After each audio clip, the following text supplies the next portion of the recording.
Tizape does, he is going to stay alive, and he is shooting so well. Not miss shot. Pete Tizape started off with the lead, and he has not looked back. Congratulations to Pete Tizape. Yo, what's up guys? Pete Tizape, pro player, and I'm gonna talk about something that's in my stream frequently, and I just really wanted to address it because I can't really go in depth about it on stream or mostly on stream, just because I'm doing so many other things and I can't really have a good discussion about it. So I thought I would address it here. So I pulled this free-for-all from just a random one from today. I'm on that Champ 1 grind. Everybody knows what that is. So if my aim looks a little funky on here, it's because I pulled it from the film. And let me get rid of these stupid things because I completely forgot about that.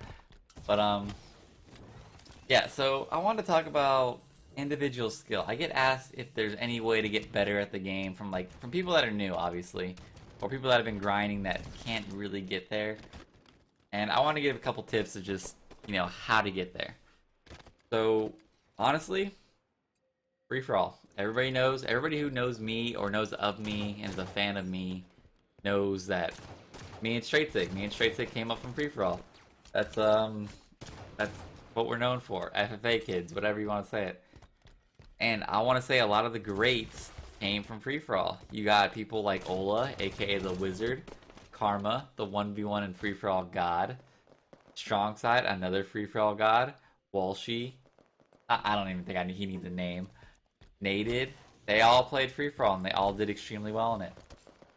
And a reason I think they do well in 4v4 now is because they thrive in all that pressure and all that chaos that's happening in free for all. Like if you look right here, for example, I'm fighting one guy and then another guy's coming behind me. And you know what? Free for all is you're all on your own on this. There's no one to blame. It's just you. So if you end up, dying to someone while full shield, like a one-on-one battle, your fault completely. No one else's fault. You just missed. Or got outplayed, either one. But free for all is just like that, actually. You like that? I missed. I paid for it. That guy beat me. He beat me in that situation.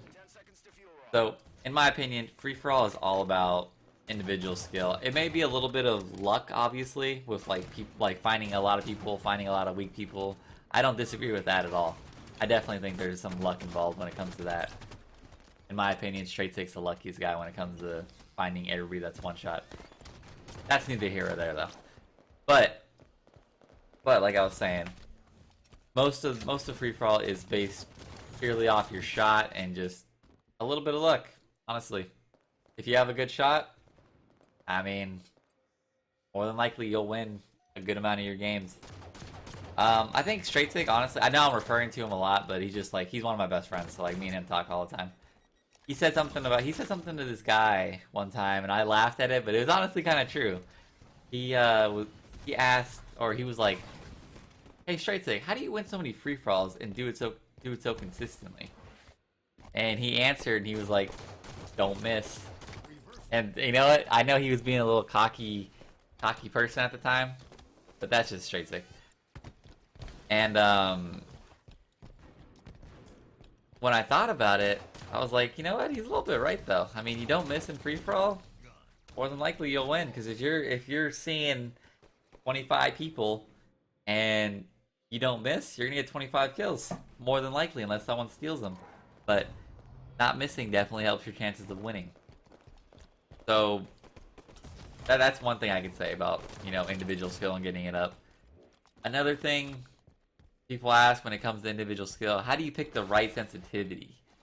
And honestly, oh man, I can't tell you how many times I've went from 4 sensitivity to 5 to 3 to even 2. I've never gone to 1. I've even done 6 before, to be honest. Right now I'm on 5.2 0.0. I think that's how the numbers go. I'm not really sure. I just know it's 5 sensitivity, 2 acceleration, which works for me. And honestly, the best way to figure out what sensitivity you should be on, and I found this out a while back, so this is going to be a little bit hard to explain, but I'm going to try my best. And just realize it's about 3:30 a.m. while I'm doing this video, so my brain's a little bit clocked out, but I want to get this done before I went to bed. So the best thing I have experienced is starting from one sensitivity, and then when it feels too sticky, like, I think everybody will know exactly what I'm saying. When you're like when you get a bad server in Halo 5 and your aimer feels heavy as heck when you're trying to move it, that's when you go up. And then when it stops feeling sticky, but you can still control it, that's when you found your right sensitivity. So just do it one by one. What I did is I did exactly what I told you guys. I started off on, I think this is back in Halo 3 or Halo Reach. I'm not really sure when I did this, but you go from 1 sensitivity, then you go to 2, and then if you go to 3, and then, you know, 3 is still a little bit slow, but it's not too bad. Then you go to 4, and then you're like, oh, okay, well, this is perfect. And then you find your sensitivity.